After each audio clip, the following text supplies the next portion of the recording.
This is the Louie Tee Network. In the lab room. The views and opinions shared on this program are that of Louie Tee and In the Lab Room alone and should be taken exactly as they are given. If you are soft, easily offended, or can't listen to the criticism of your team, this program is not intended for you. This is pure, unadulterated football talk for the hardcore fan. Viewer discretion is advised.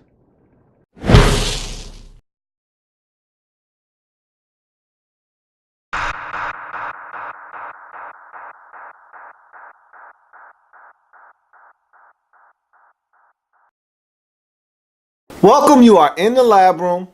I'm your host, Lou. Thank you for joining me here on this program, 2014 NFL Lab Reports. Today we're talking about the Philadelphia Eagles. Fly, Eagles, fly! We're going out east, and look, I can't lie. I'm part of the East Coast bias. I enjoy talking about NFC football, and so feels good to be back out east. It's the Philadelphia Eagles, the 2013 NFC East champion Philadelphia Eagles, and their 2014 NFL Lab Report.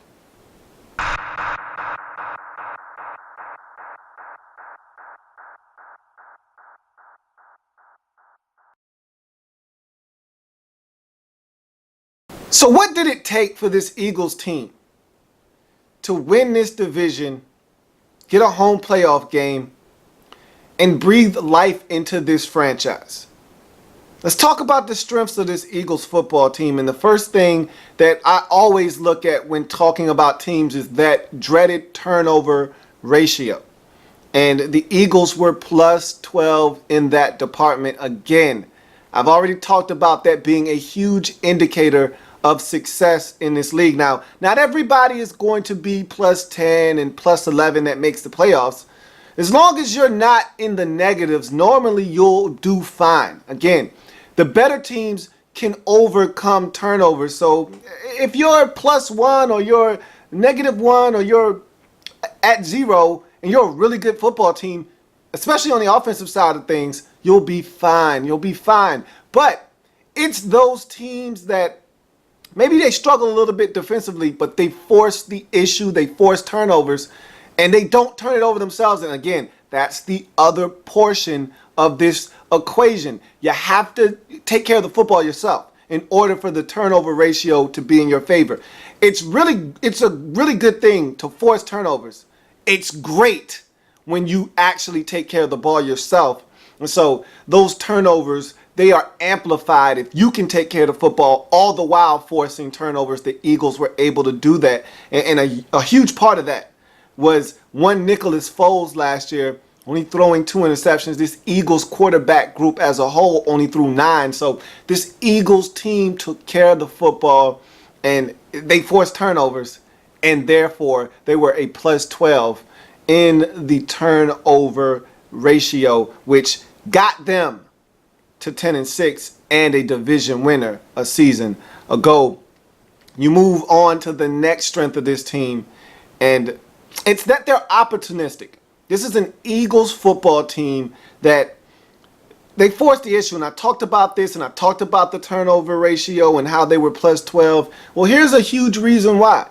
Aside from them taking care of the football, they forced 19 interceptions, 12 fumble recoveries, and they had 2 safeties. So they found a way to fly around, make things happen, and when opportunities presented themselves, whether it was, special teams pinning a team down at the 1-yard line and the Eagles getting a safety in the end zone, or the defensive line batting a football up in the air and them being opportunistic, Johnny on the spot picking it off. Whatever the case was, in 2013, the Eagles were in the right place at the right time, and they made sure they took full advantage of opportunities that fell in their lap. You look at another strength of this football team, and this was the biggest strength. That's why I saved it for last. Not going to sit here and break it down, much like the Denver Broncos. This Philadelphia Eagles team did just about everything you could do right on the offensive side of the football. And again, if not for the Denver Broncos last season, this Philadelphia Eagles team is the talk of the league offensively. But because of what Peyton Manning and the Denver Broncos did, they overshadowed everyone offensively. 55 touchdowns, all of that good stuff the Broncos did, scoring close to 38 points per game, just really blowing every single offensive statistical category out of the water last year. And so with the Broncos being that good offensively last year, the Eagles were overshadowed. Remember, the hot topic going into 2013 was Chip Kelly and his fast-paced offense and them running up and down the field. And that was the talk of the league to start the season. And then they had that showcase on Monday night versus the Redskins. And that's all anyone wanted to talk about. But then, things wore off. Eagles struggled out of the gate.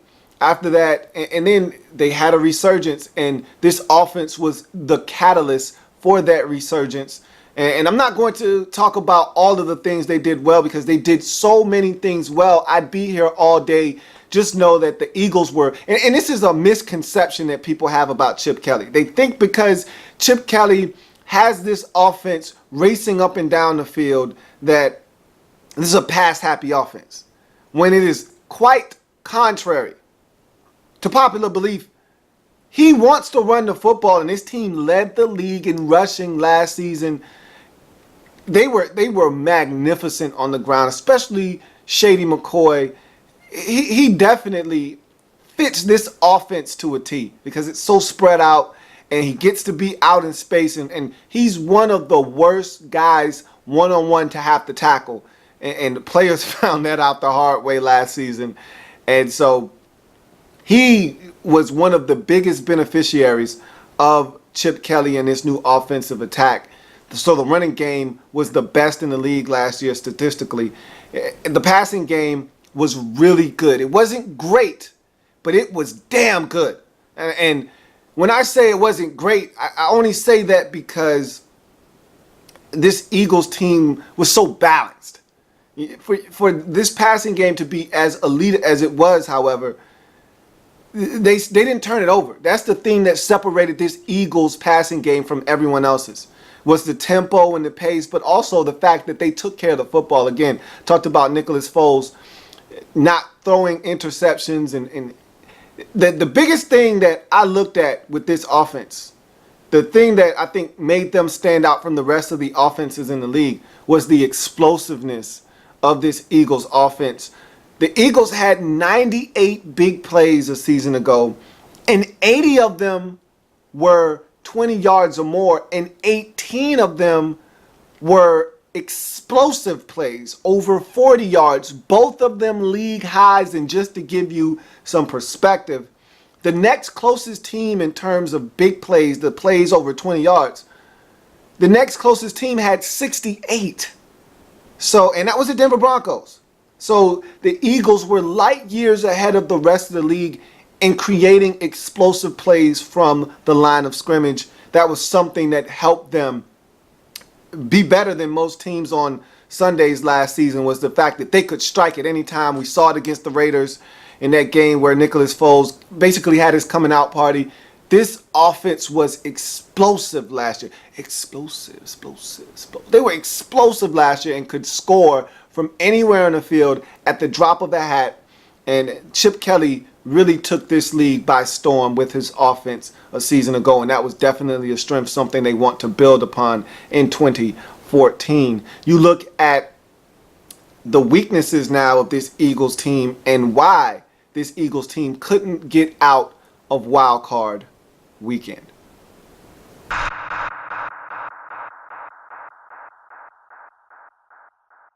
talking about weaknesses for this Philadelphia Eagles team, the first thing that I look at is the amount of sacks that their quarterbacks took a season ago.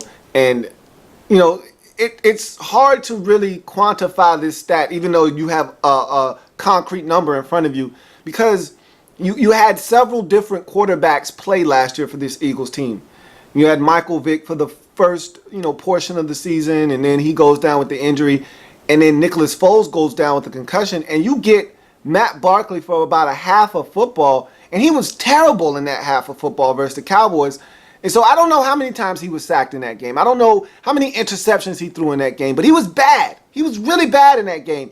And so then Nicholas Foles comes back, and then we have this whole rebirth of this Eagles football team in 2013. And so there's 3 different Eagles phases. Even though Matt Barkley's was short-lived, it still was something that Eagles fans had to endure. So it's hard to say the Eagles quarterbacks were hit X amount of times or they were sacked this many times and just have that concrete number mean something. But the fact of the matter is the Eagles quarterbacks were sacked 48 times. Still a lot, okay? Still 6th most in the league.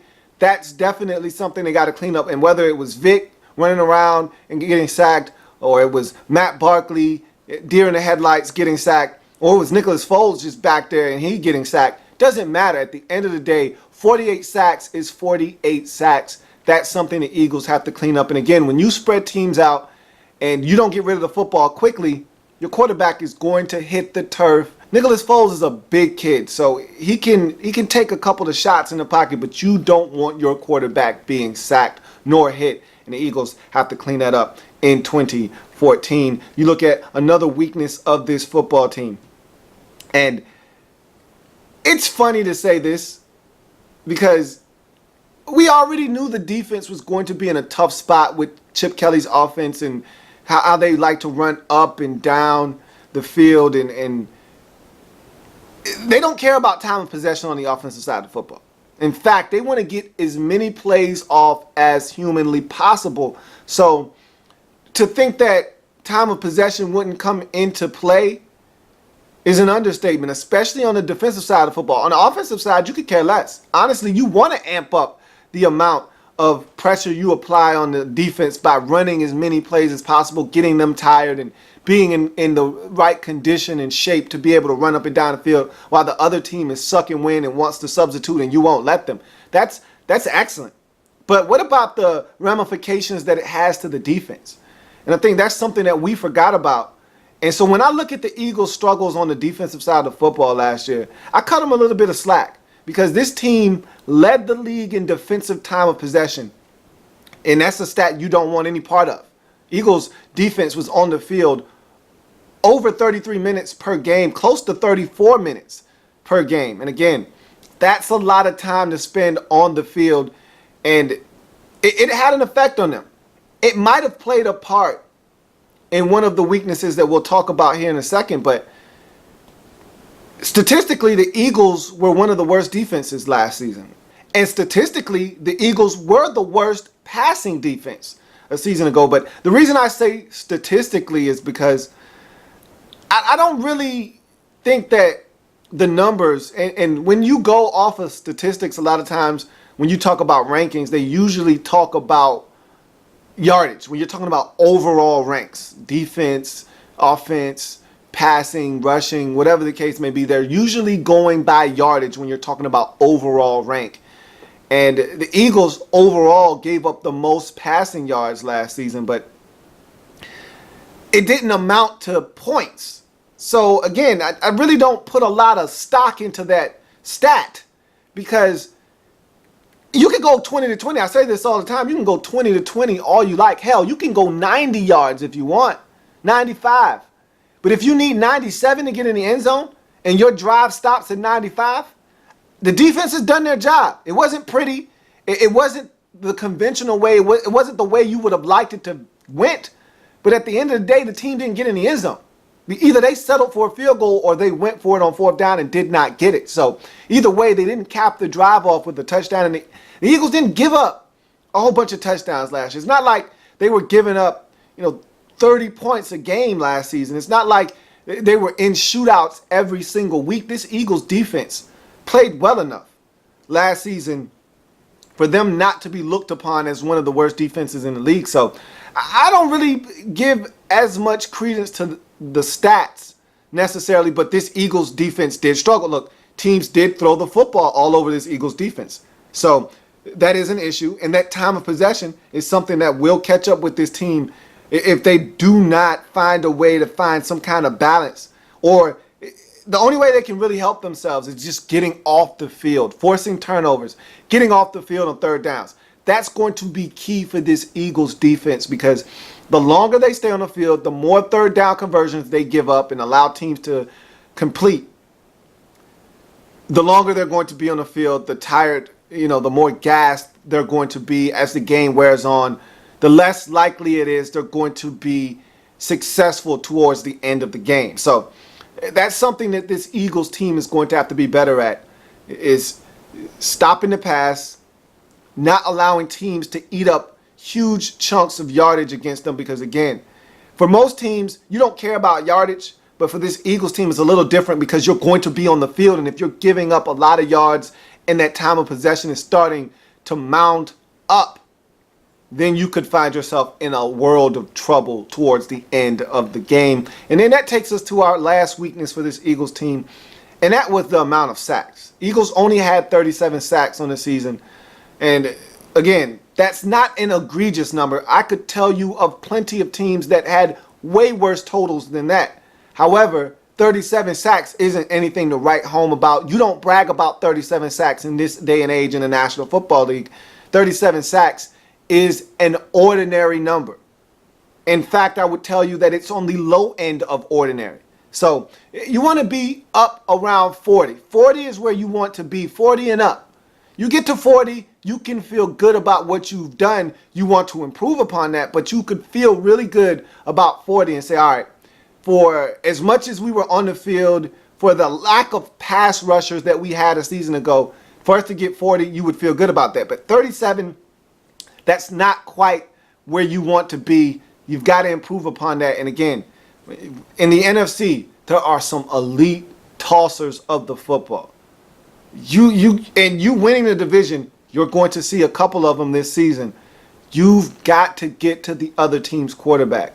It is paramount, because if you can't get to the other team's quarterback, all those passing yards that I talked about that you gave up, the reason why you were statistically the worst in the league in pass defense a season ago, those numbers will continue, and sooner or later they'll start depositing those yardage into touchdowns.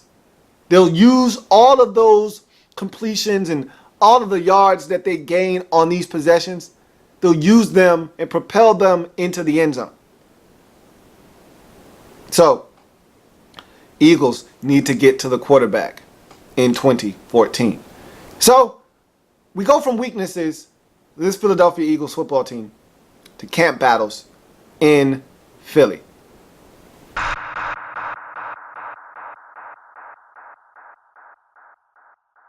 As you can see behind me, I have the assistance of my big board.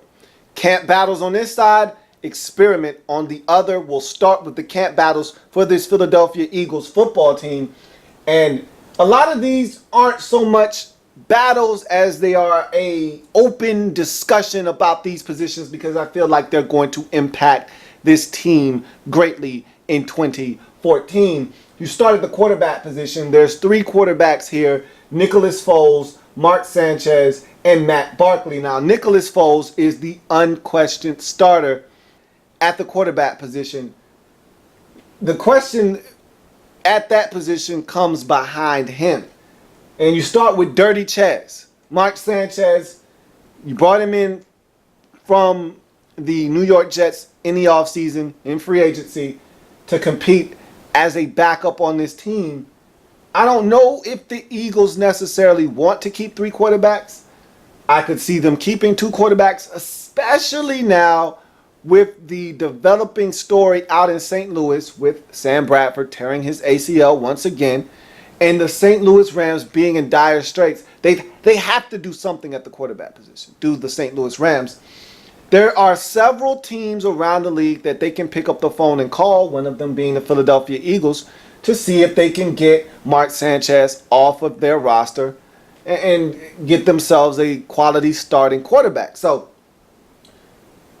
the Eagles could pick up the phone, could oblige the Rams and send Mark Sanchez on his way.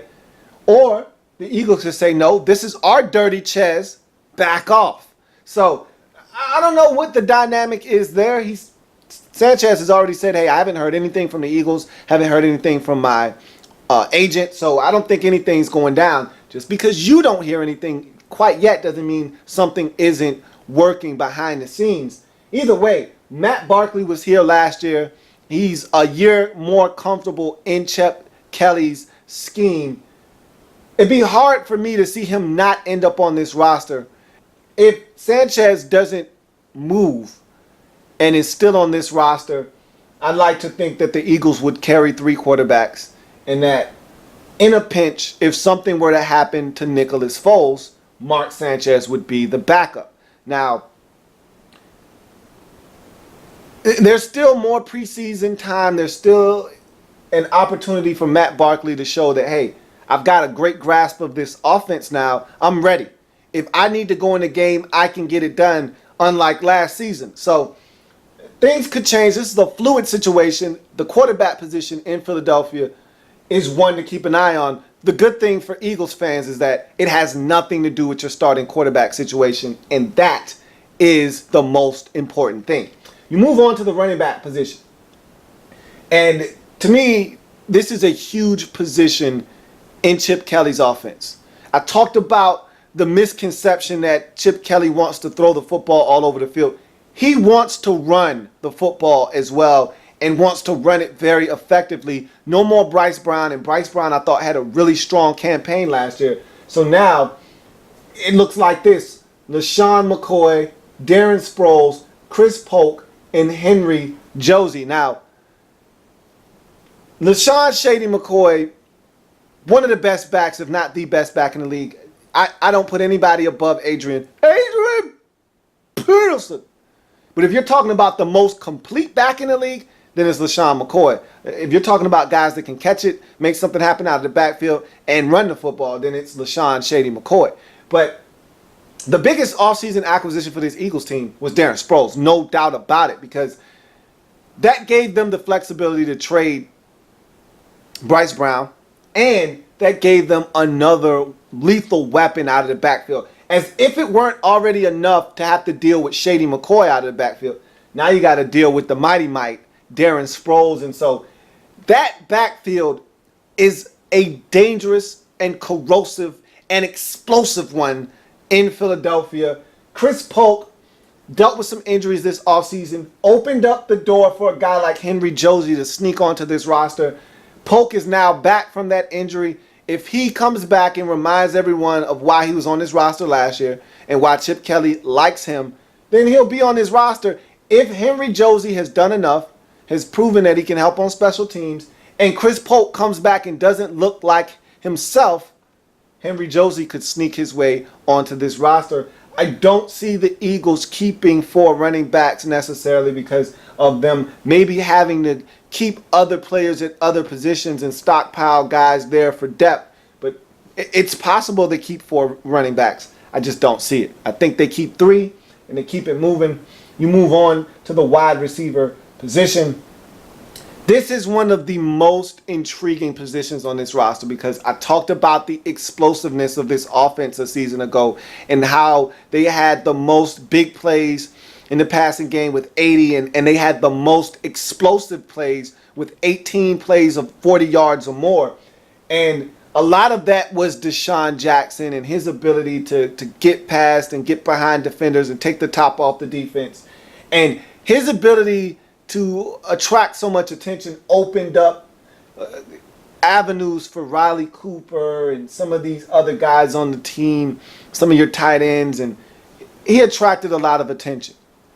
Now that he's gone, guys are going to have to step up, and one of those guys is Jeremy Maclin. Let's run down this list quickly. Riley Cooper, Jordan Matthews, Josh Huff, Brad Smith, Ifeanyi Mame, and Aurelius Ben. Now, Jeremy Maclin scared Philadelphia Eagles fans to death in one of the preseason games when he came up lame on the field, had to be escorted off the field, but he was okay. He's someone that you're looking for big things from in 2014. Riley Cooper just got a deal in the offseason, so you're expecting big things from him. He was huge in your success a season ago. Jordan Matthews, your first-round pick out of Vanderbilt, or excuse me, second-round pick out of Vanderbilt, is going to be huge in the grand scheme of things for this Eagles offense in 2014. Josh Huff, another Eagles 2014 draft pick, looking to make this roster. He's been dealing with some injuries. He's healthy now. He's looking to solidify his spot on this roster. Brad Smith is a core special teamer and a gadgety guy, and I think Chip Kelly has an affinity for gadgety guys. Brad Smith can come in, he can throw a pass, he can run wildcat, he's a special teams guy. He does a lot, so I think he'll be around. Ifeanyi Mame is a big receiver out of Boston College that you're experimenting with. At 6'6", 6'7", the kid has legitimate size, but the questions of consistency and how he will fit in with this offense, they continue to be asked, and I don't know if he'll be able to do enough to make this roster. Really, it's been with someone you traded for last season. He got injured, wasn't able to play last year. Now he's back. Don't know, again, if Aurelius Ben will do enough. If Chip Kelly decides to keep 6 receivers, then, because I think the first 5 are going to be on the roster, that being Maclin, Cooper, Matthews, Huff, and Smith. I think if he decides to keep 6, and that's realistic, especially with the injuries that you've already had throughout camp, with Maclin, injuring himself once already and kind of scaring the Eagles a bit, and you know he's coming off of a torn Achilles, a torn ACL, and with Josh Huff being banged up, you want to probably play it safe and keep 6 receivers if you're the Eagles. So Ifeanyi Mame or Aurelius Ben could definitely be in the mix at the wide receiver position. That's definitely an interesting position to keep an eye on, because again, the Eagles are going to count on these guys to get it done in 2014 if they're going to repeat as NFC East champions. So those guys are going to have to step up. Defensive line, the Eagles are probably going to keep 7, maybe 8 defensive linemen, and the last roster spot up for grabs is between these two here. 2-5 technique defensive ends. Brandon Bear, a kid that Chip Kelly knows all too well, him being from Oregon, and Damian Square, kid that was on this roster last year out of Alabama. It's a situation where Brandon Bear is someone that Chip Kelly is familiar with, and I don't know if Damian Square can do enough to remain on this roster. You know how Chip Kelly is with his Oregon guys. He loves his Oregon guys to death. So if he trusts Brandon Bear, feels like he's going to be able to perform well for him, Damian Square could be fighting an uphill battle. Now, if Chip Kelly, and that's if they decide to go with 7. I think Brandon Bear might have the upper hand. However, if they go with 8, I think both of these guys make the roster. And that is a very, very good possibility that they decide to keep 8 along the defensive line. Nothing's out of the realm of possibility, but for my money, if you can get away with 7 and cut some bait there and maybe add another roster spot somewhere else, I think you do that if you're the Eagles. So I can see them keeping 7 and having to pick between one of these two. If I had to guess, I'd say Brandon Bear is the guy to look for at the defensive end position as the final defensive lineman to round out that group. Wouldn't surprise me one bit if Damian Square ends up getting onto this roster instead of Bear. Again, he was on this team last year, so wouldn't surprise me either way. I expect Chip Kelly to keep 7, so one of these guys is going to be the odd man out. You go on to the safety position, and this has always been a position of concern for the Eagles. they've had struggles at the safety position for a while now. And so you look at this group: Nate Allen, Malcolm Jenkins, Wolf, Chris Marigos, Ed Reynolds, and Keelan Johnson. The Eagles could potentially keep 5 here. There are 6 names up on this board. All 6 of these guys aren't making this roster. I think 5 is a solid number. They would prefer to keep 4, but I think 5 is ultimately going to be what they have to keep in Philadelphia for depth purposes and special teams and all of those things. Nate Allen is a guy that is probably going to be a starter on this team. Malcolm Jenkins, you went out and made him a free agent acquisition from New Orleans. He's going to be a starter as well. Wolf is a kid you drafted last year, so he's probably going to continue to grow on this roster at the safety position. Chris Marigos is a guy you brought in for special teams purposes only. In a pinch, he can play at safety. You don't want him on the field, however, and I think that's why you have to keep 5, because you really don't want Chris Marigos on the field necessarily. You want him for his special teams prowess. Got him from the Seattle Seahawks. This kid can play special teams with the best of them. You understand that. He's on this roster, but again, you don't want him on the field necessarily as a safety, so you're going to have to keep some other bodies. Ed Reynolds, kid you drafted out of Stanford in the 2014 draft. You want him to grow on this roster, and so I think he's going to make the team. And so Keelan Johnson right now is the odd man out, but he's played so well throughout camp and in the preseason that he's going to make Chip Kelly have to make a tough decision. And so I don't know if anybody has done enough to warrant them having their roster spot be in question. So I think Keelan Johnson, although he's performed well, that he probably won't be able to do enough to get on his roster. I think it's going to be a numbers game for him, and he's going to miss out on this team as a safety. And you move to the field goal kicking position, and I could have mentioned this as a weakness for the Eagles, but 82% isn't that bad. But Alex Henry did miss 5 kicks last year. And in this day and age in the National Football League, 5 is a lot. Even though 82% isn't that bad, I mean, it's nothing for kickers to be up around 88, 89, 92, 93, 94%. I mean, guys are making field goals in this day and age. And so when you miss 5 and you're making them at an 82% clip, you can be replaced. And right now, it's Alex Henry versus the world at the field goal kicking spot. They are looking for his replacement. I don't even know if the field goal kicker in 2014 for this Eagles team is even on the roster right now. They just released a kid that was in camp with them, and they're going to hit the waiver wire. Trust and believe. When these rash of cuts happen, and the first 15 has already commenced, if any good field goal kickers like a Jay Feely, who is out there now, or even a David Akers is out there, they're going to start sniffing around some of these kickers and bring them in and see if they can't upgrade this position. I don't know if Jay Feely is the answer. And this is the slippery slope you go down when you start going out to the streets looking for kickers. They're on the streets for a reason. If you find a consistent kicker, you keep them, because kickers are so fickle.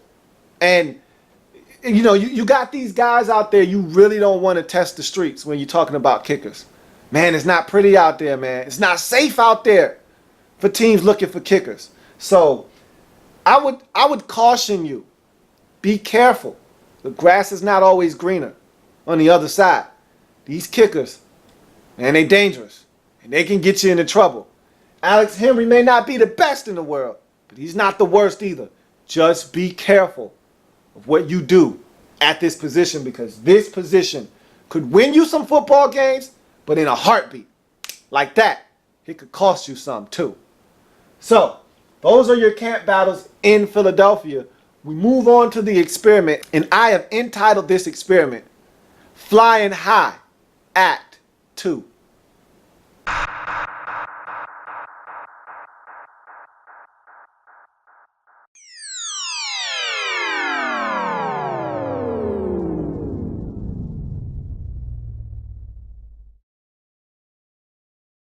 So, this Eagles team, yeah, they flew high last year. and they feel like they're flying high again this year, it's Act 2 now, and it's a totally different ball game than it was a season ago. Everything was young, fresh, and new last season. You know, you didn't know what to expect. Now there's a lot of footage, a lot of tape on Chip Kelly and his offense and his tendencies, and there's a lot to go off of now. Can you do it again? That's the question. Let's go to the research question for this experiment.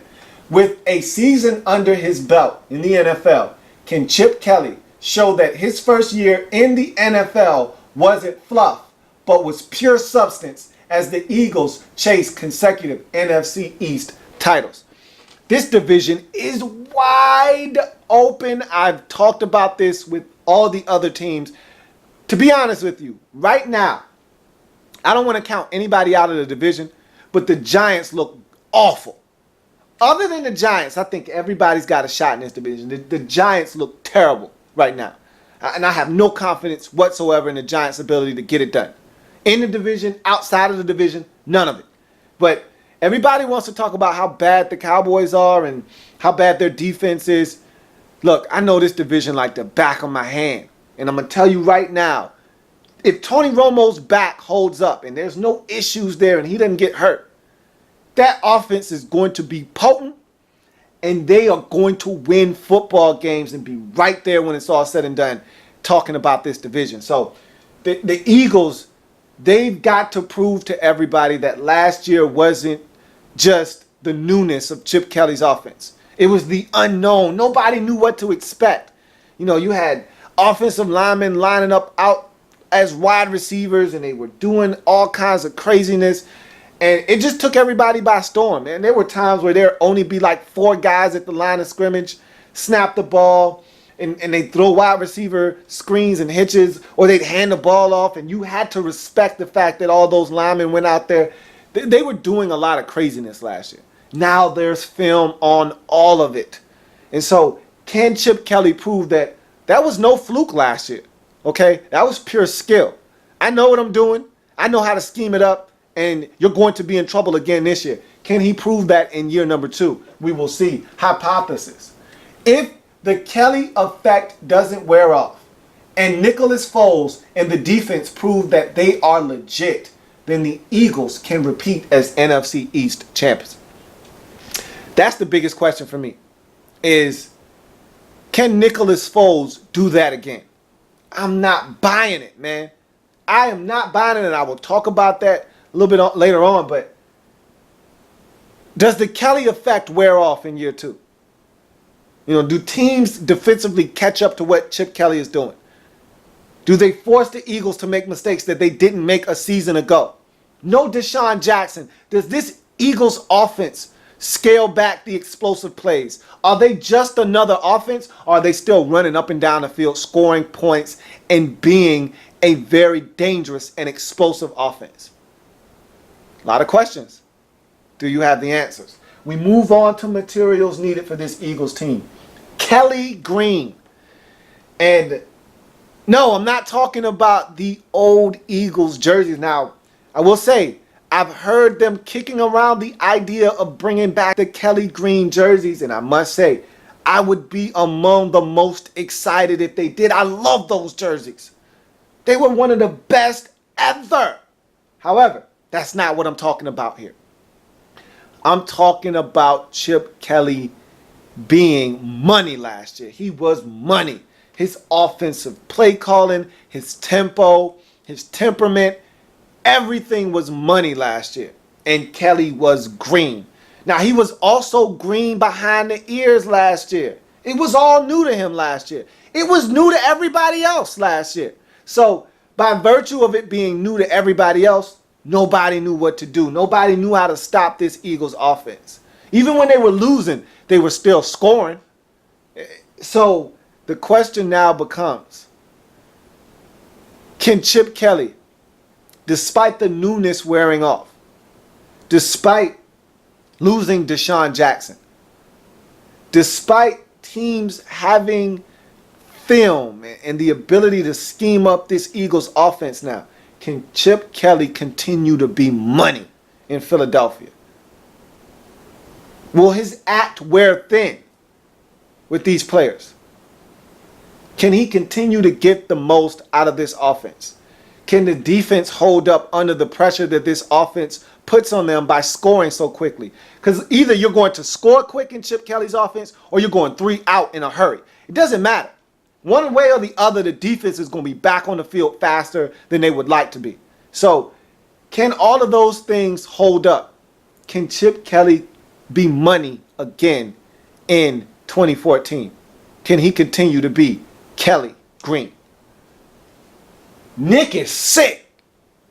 Boy, was Nicholas Foles sick last year or what? Where the hell did this young man come from? He came out of nowhere last year. The big, tall kid from Arizona was stroking the football last year. And it was the same kid that I saw just a year before struggle. Skipping passes, deer in the headlights look when pressure was coming, taking unnecessary sacks. Everything changed. Even Nicholas Foles was running last year. They even had Nicks behind running. Read option and all kinds of nonsense, bootlegs, and Nick was getting it in last year, man. 27-2? Who does that? The elite of the elite don't even do that. He posted one of the best passer ratings in NFL history a season ago. Nick was sick, man. Question is Nick sick now? Can he do that again? I don't think so. First of all, 27-2, he's not doing that again. You already know he's not doing that again. That is a fact. Now the question is, how far does he deviate from 27-2? I mean, if he's 29 and 11, okay, I'll take that. If he's 31 and 13, you're fine with that.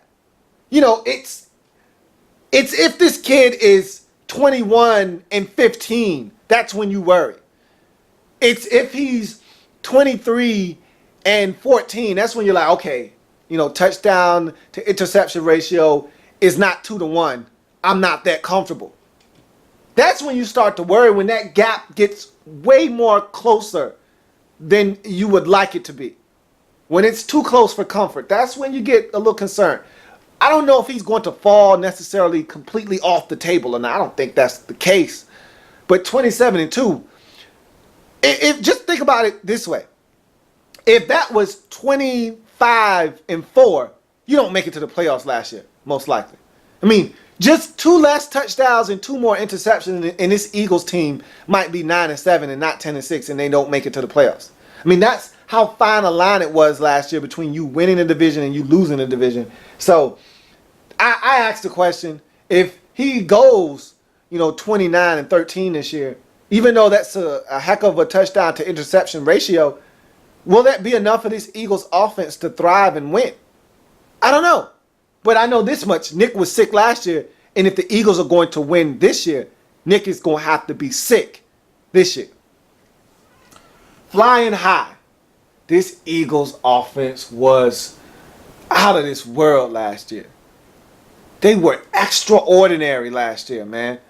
And I had a front row seat week 1 last year. I mean, what they did to us, disheartening. I mean, that hurt my soul last year, because week 1 Redskin fans, we had so much enthusiasm and so much hope for the season. I mean, we thought we were the next coming of the Hogs, and we thought we were going to win the division again. You couldn't tell us nothing last year. And look, I speak for most Redskins fans when I say the expectations were high last year for the Redskins. However, I always taper my expectations. As a Redskins fan, I expect the worst, hope for the best. Always. Every year. Doesn't matter how good we are. I feel the same way this year. I expect us to lose. I hope for the best. Even though I think we're a really good football team, we're the Redskins. But the Eagles, boy, they tapered those expectations quickly in week 1 last year. And it was the explosive plays. It was the ability to make things happen like that at the drop of a hat. It was the ability for guys to be running open down the field and making big plays. It was the ability of them to have these athletic offensive linemen get out to the second and third level, running down the field, blocking guys, taking a 5-yard pass and turning it into, a 72-yard touchdown, or a Shady McCoy handoff on a draw, because everybody is so spread out and he ends up popping it for 49 yards. It was just the subtleties of this offense that made them so tough to stop. It was the attention to detail that made the explosive plays. This Eagles offense they were taking off so high. Eagles offense flying so high. They took off last year. There was way too much of this, hey, too much of Shady doing that last year.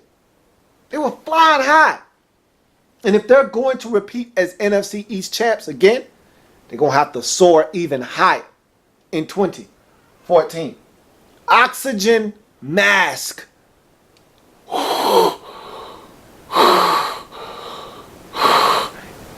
Eagles defense. They need the oxygen mask. Something's got to give. And you know it's not going to be Chip Kelly's offense. So it's going to have to be this defense getting it done. And the easiest way I can explain what the Eagles offense, defense needs to do to help alleviate some of the pressure of them having to be on the field so much is just get off the field on third downs. Stop the run. And you did a pretty good job of stopping the run last year. Stop the run on first and second down. And this is where that shoddy pass defense comes into play. Get off the field on third down. And you didn't do that last year. You gave it up on third down. 3rd and 7 was easy money for teams against you last year. 3rd and 6, that was very feasible against your pass defense last season. You've got to get off the field, and some of that is getting to the quarterback. I talked about those 37 sacks not being enough. Pressure is the name of the game in the National Football League. Eagles didn't apply enough of it. If you want to be able to take that oxygen mask off and breathe easy, get off the field on third downs. If you don't, you're going to be breathing heavily into that oxygen mask again next season, and you're going to be giving it up again. And this time, you might actually give up touchdowns more so than field goals and end up losing games that you were winning a season ago. And last but not least, finders keepers. If you're the Eagles, hey, look, I found the division first. Finders, keepers, losers, weepers, okay? I found the division first. We were all looking for it last year. Redskins were looking for it. They thought it was theirs because they had it the year before. Cowboys had control of the division for the majority of the season. Couldn't hold on. Hey, look, it's my division now. I found it first. Finders, keepers, losers, weepers. If you're the Philadelphia Eagles, I found the division first. It's mine. You can't have it. Hold on to the division, man, because it's wide open. I already talked about this. Everybody in this division, to me, with the exception of the Giants, has a legitimate shot at winning this division because I don't like what they're doing in New York right now. I don't like what I see out of Eli Manning. And yeah, they got injuries and guys aren't 100% healthy. I just, until I see them show life, I don't buy what the Giants are selling. Because guess what? You don't get to play other teams third string and make a furious comeback every week. If the ones are giving it to you, you're going to get it all game long. And your backups aren't going to be able to save the day. So you're going to have to hold on to this division because I'm going to tell you what, Dallas is going to challenge you and Washington is going to challenge you. And to be honest with you, I don't know who's the best team out of that group. I think the Redskins have the most talent. I think the Eagles might be the best team. But we will see. We will see how this season shakes out. But hey, if I'm the Philadelphia Eagles, finders, keepers, losers, weepers, it's my division. I found it first. Back off. Independent variable. Nicholas Foles. I talked about him already, so I won't harp on this too much longer. But 27-2 last year. That's hard to beat. Again, how much will he deviate from that total that he had last season? I saw him struggle early on in the preseason throwing interceptions. That first game against the Bears, that scared me half to death. I saw him, I said, whoa, you threw 2 interceptions all last year. I saw 2 interceptions in the first 12 minutes of the game. Whoa. So, I don't know. We'll see. Again, things happen. Let's see how Nicholas Foles plays because, again, this team only goes as far as he is able to take them. Case closed. Dependent variable, defensive rope. And because of Nicholas Foles and his play, whatever it is, if it's great, if he's playing top-notch football like he did last season, then the defensive unit, their rope is longer. They have a lot more rope to hang themselves with. They can go out, give up yards, give up some touchdowns. They've got a little bit of wiggle room. But if Nicholas Foles struggles and his offense isn't what it was a season ago, all of a sudden now, this defensive rope gets a lot shorter. And if you go out and you struggle like you did last season, you're going to hang yourself really quick. So the defensive rope is the dependent variable because it's depending on the production and the play of the offense led by Nicholas Foles. So we will see how the defense is able to fare because if the offense gets it done, then the defense, I think, will be a lot better. If the offense struggles and the defense has to come to the forefront, this team could be in a lot of trouble in 2014. Constant. Jeffrey Lurie. Since he's taken over the team in 1994, a lot of things have changed in Philadelphia. Whether it's the stadium, the name of the stadium, the quarterback, the head coach, whatever the case may be. Things change, ownership doesn't. And he's been one of the constants in Philadelphia. You usually don't hear a lot out of him. He usually keeps things pretty much quiet in the front office, runs that Philadelphia Eagles organization business-like, and that's why the Eagles, they're always in the discussion when you look at this team in the NFC East. It's not often that the Eagles are 3-13. You know, they used to be one of those teams that you really didn't know. Then once they got Donovan McNabb, their fortunes changed, and they've been a really solid football team since. Now, they don't make it to the postseason every year, but they're always sniffing around the postseason. And a lot of that is in part to Jeffrey Lurie and the way that he runs this organization. He is the constant for the Philadelphia Eagles. So you go on to the conclusion. What does this all mean for the Philadelphia Eagles?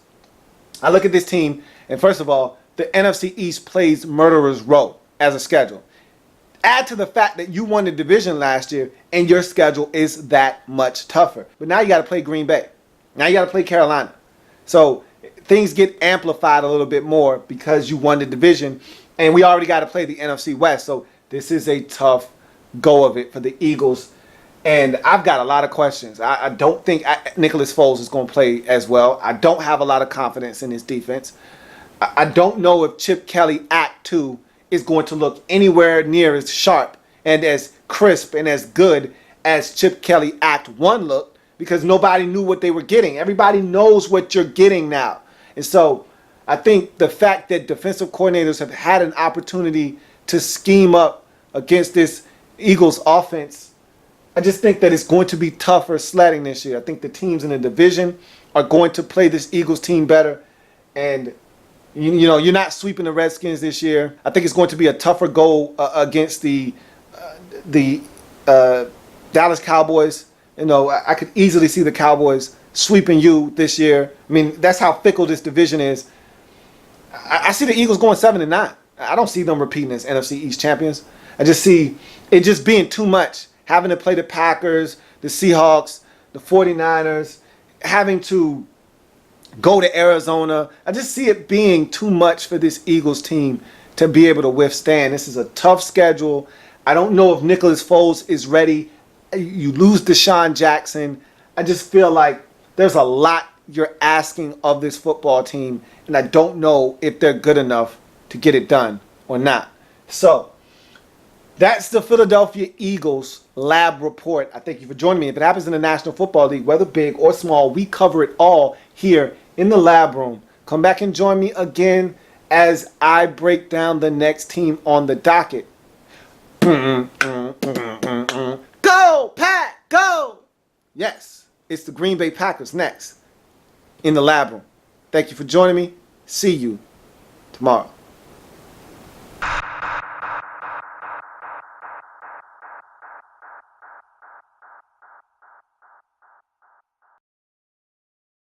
Like the content? Want more? Sub up.